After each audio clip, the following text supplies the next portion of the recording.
talked about productivity. I want to talk about business investment. Business investment is very low in Canada, even though this isn't happening now, but we used to have very, very low interest rates. And even at that time, business investment continued to be low. Low money in terms of investment, in terms of equipment, low in training as well. And we're talking a lot about training right now. So the federal government's actually put in a colossal amount of extra money on training and retraining. We've actually sent it down to the provinces, which is where they design the programs. But our businesses need to invest as well. Do you have any recommendations about how we can incentivize business investment into equipment and into training? I think, we've recommended extending capital cost allowances, for example, to make it more attractive for businesses to invest in the capital that makes them more productive. When we talk about productivity as an issue, I think it sometimes comes across as thorny to people because they think, I'm working, 12 hours a day, I work, I don't stop, and you're telling me I'm not productive.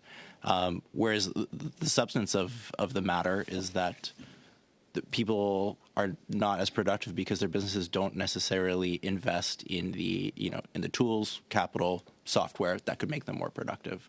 For example, some people at smaller companies get bogged down in filing their quarterly expenses. There's probably better software out there that would allow them to file it more quickly, but it's an investment. It's not, it's not necessarily something all businesses can afford, so they stick with the older system. It costs employees time to do so. Anything beyond the CCA, if you have any recommendations, kindly submit it to us. I think we are looking for the best ideas. Absolutely. And then the last thing I want to talk about is I know that Mr. Morantz is very concerned about our entrepreneurs. I think we all are.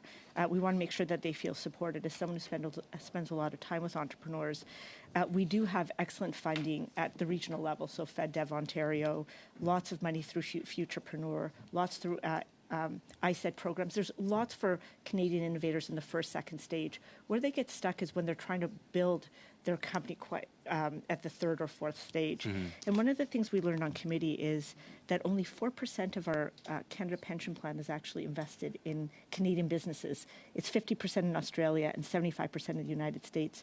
Do you think we should be making some adjustments to our Canada Pension Plan in order to be able to make those investments in our entrepreneurs and innovators?